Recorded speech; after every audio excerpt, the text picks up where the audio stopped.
माधव ने एक पत्थर उठाया और उसे हाथ में रगड़ा।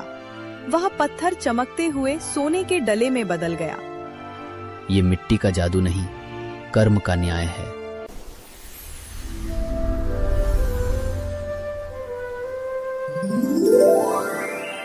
ये कहानी है चंदनपुर की, जहाँ की मिट्टी कभी सोना उगलती थी, लेकिन वक्त का पहिया ऐसा घूमा कि खुशहाली की जगह सूखे और कर्ज ने ले ली। इसी गांव में रहता था माधव, जो अपनी सूखी जमीन को अपने आंसुओं से सींच रहा था। हे भगवान, इस बार भी बादल बिना बरसे निकल गए। गौरी की बीमारी बढ़ती जा रही है और घर में अनाज का एक दाना भी नहीं बचा। क्या ईमानदारी का फल सिर्फ भूख ही होता है? गांव के दूसरी तरफ पहाड़ी पर खड़ी थी विक्रम सिंह की काली हवेली। विक्रम सिंह, जिसे लोग जालिम जमींदार कहते थे, उसे दूसरों की मजबूरी को नीलाम करने में मजा आता था। सुना है माधव की फसल बर्बाद हो गई है। सही मौका है। उसकी जमीन गांव के बिल्कुल बीचों बीच है। मुझे वो जमीन चाहिए, चाहे इसके लिए मुझे उसे भिखारी ही क्यों ना बनाना पड़े। लेकिन हुजूर, माधव मर जाएगा पर अपनी पुश्तैनी जमीन नहीं बेचेगा। वो बेचेगा नहीं, वो खुद मेरे पैरों में गिरकर मुझे दान देगा। बस देखते जाओ मेरा खेल। उस रात पूरा गांव सो रहा था, सिवाय दो लोगों के। एक माधव, जो अपनी पत्नी की खांसी सुनकर जाग रहा था, और दूसरा विक्रम सिंह, जो एक खौफनाक साजिश रच रहा था। जाओ, गांव के पुराने मंदिर की तिजोरी तोड़ दो और वो कीमती नीलम पत्थर माधव के भूसे के ढेर में छिपा दो। सुबह होते ही पूरे गांव में शोर मच जाना चाहिए कि माधव ने भगवान को लूटा है। सूरज की पहली किरण के साथ ही गांव के मंदिर का घंटा जोर जोर से बजने लगा। पुजारी जी चिल्ला रहे थे, चोरी हो गई, मंदिर का नीलम गायब है। भाइयों, ये किसी बाहर वाले का काम नहीं है। कल रात मैंने माधव को मंदिर की तरफ संदिग्ध हालत में देखा था। उसकी हालत खराब है, उसे पैसों की जरूरत थी। जमींदार साहब, आप क्या कह रहे हैं? मैं तो कल रात घर से निकला ही नहीं। तो फिर चलो, तुम्हारे घर की तलाशी लेते हैं। अगर तुम सच्चे हो तो डर कैसा। भीड़ माधव के घर पहुंची। विक्रम सिंह के आदमी ने पहले से तय जगह भूसे के ढेर से चमकता हुआ नीलम निकाल लिया। गांव वालों की आंखें गुस्से से लाल हो गईं। माधव, तूने ऐसा किया? हमने तो तुझे बेटा माना था। तूने भगवान के घर में डकैती डाली। काकी, माँ की कसम, मैंने ये नहीं किया। मुझे फंसाया जा रहा है। चुप कर चोर, गांव की पंचायत का फैसला है। इसे और इसकी बीमार बीवी को अभी के अभी काला पहाड़ के उस पार फेंक दिया जाए। अगर ये दोबारा गांव में दिखे तो पत्थर मारकर जान ले ली जाएगी। माधव को जंजीरों में जकड़ कर अपमानित किया गया। उसकी पुश्तैनी जमीन विक्रम सिंह ने हड़प ली। भूखा, प्यासा और अपनी बीमार पत्नी को कंधे पर उठाए माधव ने गांव की सीमा पार की। लेकिन उसे नहीं पता था कि काला पहाड़ के उस पार उसका इंतजार मौत नहीं, बल्कि एक प्राचीन चमत्कार कर रहा था।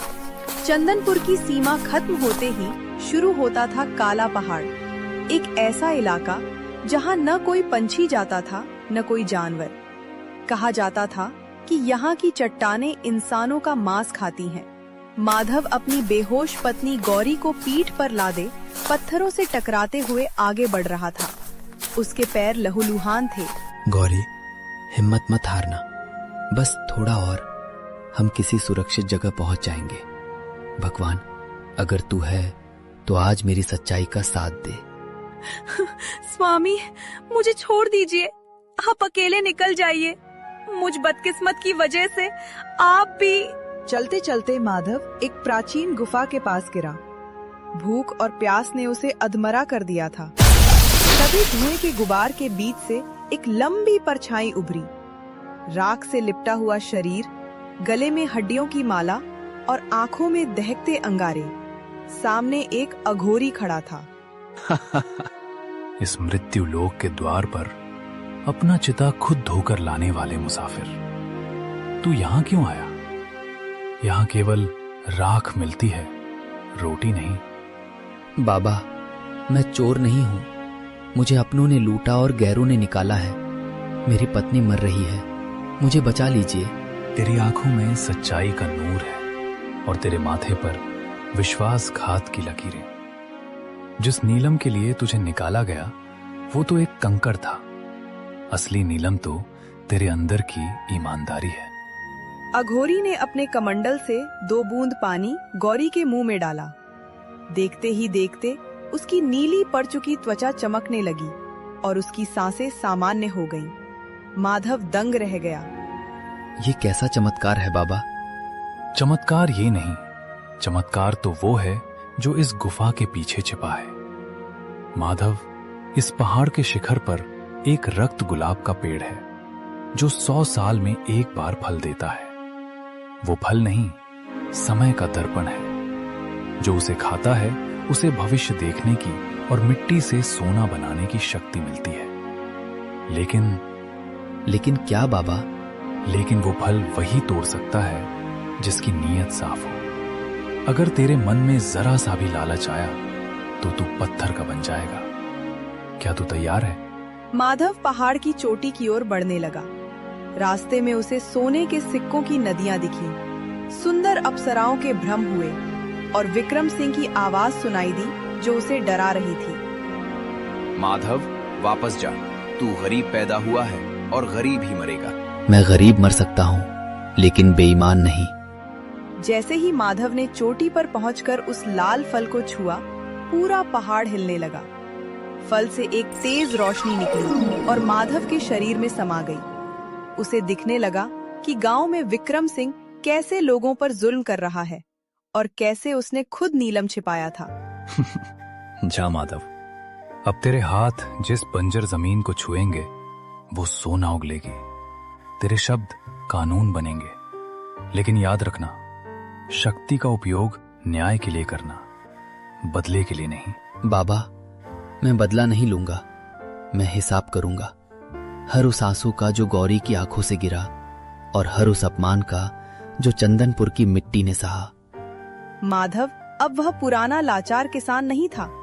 उसके पास अब कुबेर का स्पर्श और भविष्य देखने की दृष्टि थी। उधर चंदनपुर में विक्रम सिंह जश्न मना रहा था, बेखबर कि काला पहाड़ से एक तूफान उसकी हवेली को राख करने के लिए निकल चुका है। काला पहाड़ की तलहटी में जहां कभी एक घास का तिनका नहीं उगता था, वहां अब चमत्कार हो रहा था। माधव ने अघोरी बाबा के आशीर्वाद से मिली शक्ति का उपयोग करना शुरू किया। उसने अपनी हथेलियों से उस सूखी पथरीली जमीन को छुआ। हे धरती माँ, अगर मेरी मेहनत सच्ची है और मेरा कर्म शुद्ध, तो अपनी कोख खोल दे, इन बेजुबान पत्थरों को जीवन दे। देखते ही देखते उस बंजर घाटी में केसर और चंदन के लहलहाते खेत उगाए। रातों रात वहां ऐसी फसल खड़ी हो गई जिसे देख स्वर्ग के देवता भी चकित रह जाएं। माधव की कुटिया अब एक सुंदर आश्रम बन चुकी थी, जहां से समृद्धि की खुशबू दूर दूर तक फैलने लगी। चंदनपुर गांव में सूखा और गहरा गया था। विक्रम सिंह की हवेली के बगीचे सूख चुके थे। तभी उसका जासूस रामू भागता हुआ आया। हुजूर, गजब हो गया। काला पहाड़, वो मौत की जगह अब स्वर्ग बन गई है। क्या बकवास कर रहा है? वहां तो सिर्फ गिद्ध रहते हैं। नहीं हुजूर, मैंने अपनी आंखों से देखा है। वहां केसर की खेती हो रही है और पानी ऐसे बह रहा है जैसे गंगा उतर आई हो। और वहां का राजा कोई और नहीं, वही चोर माधव है जिसे हमने निकाला था। माधव, वो भिखारी? ये नामुमकिन है। जरूर उसने कोई बड़ा खजाना खोज लिया है। बीरू, पालकी तैयार करो। मुझे अभी देखना है कि उस कंगाल के पास इतना धन कहां से आया। विक्रम सिंह अपने लठैतों के साथ काला पहाड़ की सीमा पर पहुंचा। वहां का नजारा देख उसकी आंखें फटी की फटी रह गईं। चारों तरफ हरियाली थी और सुगंधित हवा चल रही थी। सामने एक ऊंचे चबूतरे पर माधव बैठा था। उसके चेहरे पर एक अलौकिक तेज था। ओ माधव, ये सब क्या नाटक है? तूने इस सरकारी जमीन पर कब्जा कैसे किया? और ये सोना उगलने वाले खेत? लगता है मंदिर का नीलम बेचकर तूने ये साम्राज्य खड़ा किया है। जमींदार साहब, स्वागत है, लेकिन अपनी जबान को थोड़ा लगाम दे। ये जमीन सरकारी नहीं, ईश्वर की है। और यहाँ वही टिक सकता है जिसकी रूह साफ हो। आप यहाँ कदम नहीं रख पाएंगे। मुझे कौन रोकेगा? सैनिकों, इसके खेत उजाड़ दो और इसे फिर से बेड़ियों में जकड़ लो। जैसे ही विक्रम सिंह के आदमी आगे बढ़े, अचानक जमीन से हजारों कांटेदार झाड़ियां उगाईं और उन्होंने सैनिकों का रास्ता रोक लिया। आसमान से बिजली कड़की और विक्रम सिंह के पैरों के पास गिरी।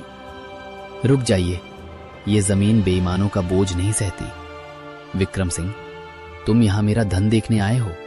देखो। माधव ने एक पत्थर उठाया और उसे हाथ में रगड़ा।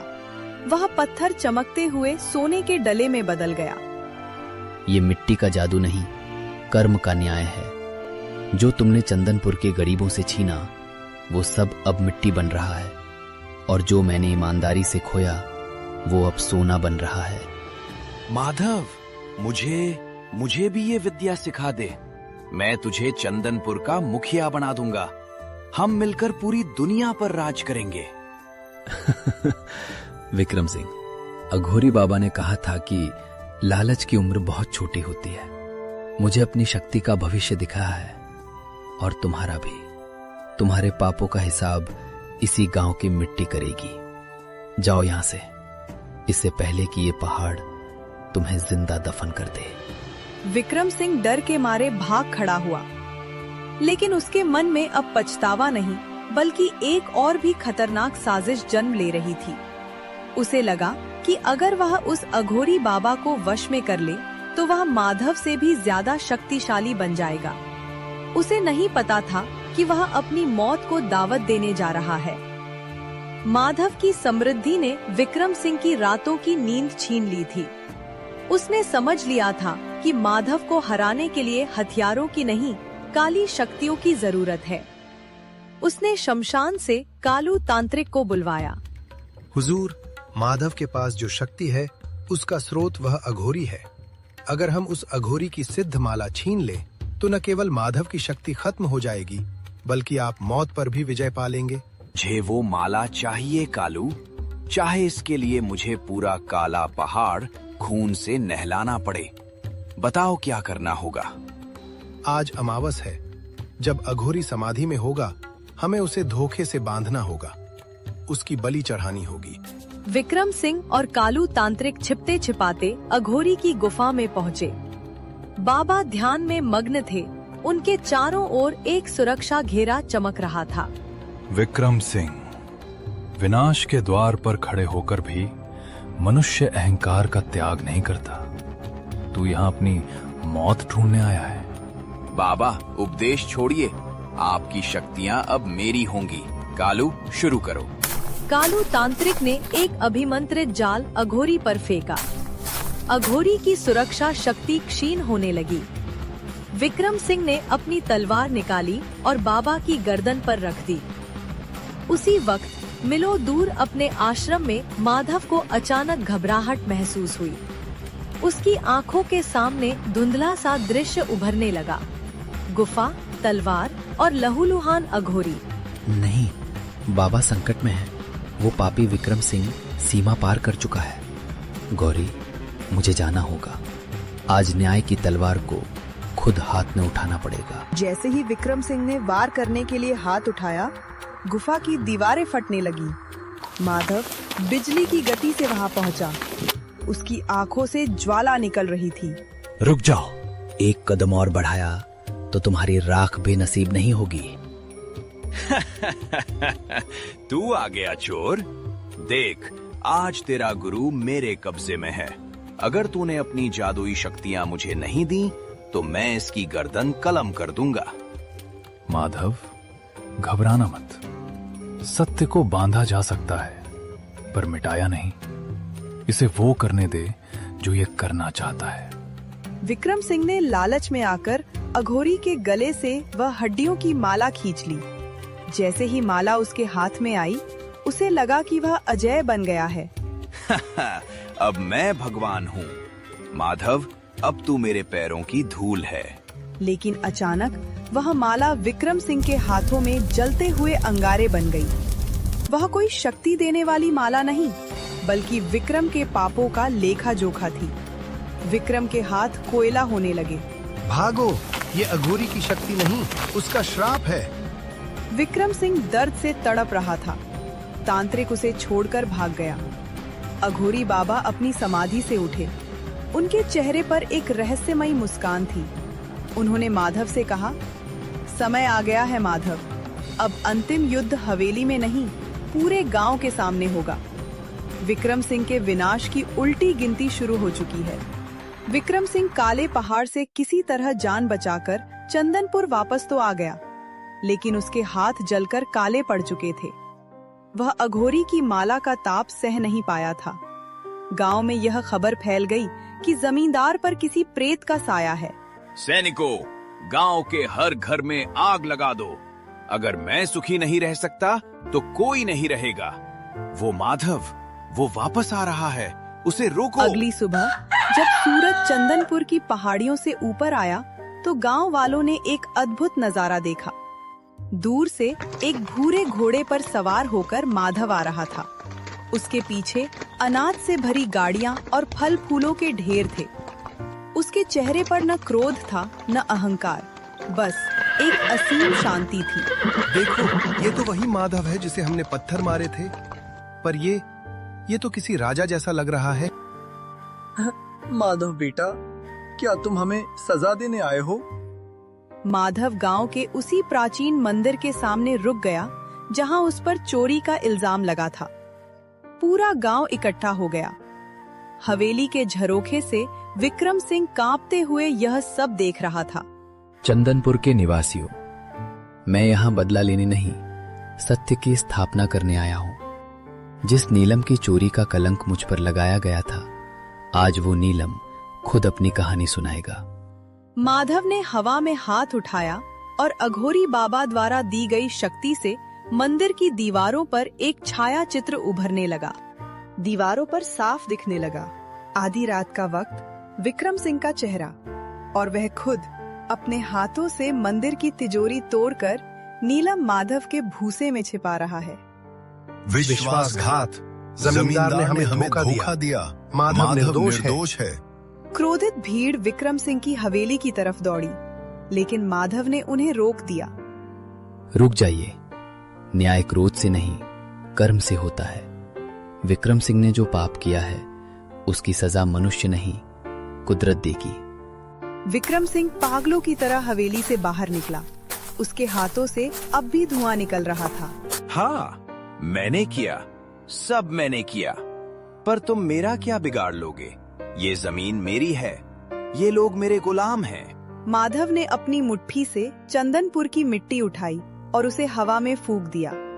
देखते ही देखते विक्रम सिंह की विशाल हवेली रेत के ढेर की तरह ढहने लगी। उसके पास जमा सारा सोना पत्थर में बदल गया। विक्रम सिंह, तुमने कहा था कि तुम राज करोगे। देखो, आज तुम्हारी सल्तनत धूल में मिल गई। जो धन गरीबों के आंसुओं से बना हो, वो कभी टिकता नहीं। माधव, मुझे माफ कर दो, मुझे ये वैभव वापस दे दो, मैं मर जाऊंगा। तुम्हें मौत नहीं मिलेगी विक्रम, तुम्हें वो जीवन मिलेगा जो तुमने दूसरों को दिया था। जाओ, अब तुम इस गांव के आम मजदूर बनकर रहोगे और अपनी रोटी पसीने से कमाओगे। विक्रम सिंह का घमंड टूट चुका था। वह अब उसी मिट्टी में काम करने के लिए मजबूर था जिसे उसने कभी तुच्छ समझा था। गांव वालों ने माधव के पैर पकड़ लिए, लेकिन माधव ने उन्हें गले लगाया। पर कहानी का सबसे बड़ा रहस्य अभी भी बाकी था। अघोरी बाबा ने माधव को एक आखिरी चेतावनी दी थी। जब लक्ष्मी घर आती है तो साथ में परीक्षा भी लाती है। विक्रम सिंह के अहंकार के पतन के बाद चंदनपुर का चेहरा बदल गया। माधव ने अपनी जादुई शक्तियों का उपयोग महल बनाने के लिए नहीं, बल्कि गांव के कुएं, पाठशाला और अस्पताल बनाने के लिए किया। लेकिन माधव जानता था कि शक्तियां हमेशा के लिए नहीं होती, केवल संस्कार अमर रहते हैं। एक शाम जब माधव अपने खेत में बैठा था, अघोरी बाबा उसके सामने प्रकट हुए। उनके हाथ में वही दिव्य स्वर्ण फल था जो माधव ने काला पहाड़ पर देखा था। माधव, तुमने न्याय किया, गांव को समृद्ध बनाया। अब समय है अंतिम चुनाव का। मैं तुम्हें वरदान देता हूं। या तो तुम ये दिव्य शक्तियां और अमरता चुन लो ताकि तुम युगों तक इस धरती पर राज करो, या फिर एक साधारण मनुष्य का जीवन चुनकर अपनी शक्तियों का त्याग कर दो। बाबा, शक्ति जब तक हाथ में रहती है अहंकार का डर बना रहता है। मुझे अमरता नहीं, मानवता चाहिए। मैं चाहता हूं कि लोग मेरी शक्तियों की वजह से नहीं बल्कि मेरे कर्मों की वजह सुनत्तर से मुझे याद रखे। अद्भुत, तुमने अंतिम परीक्षा भी पास कर ली।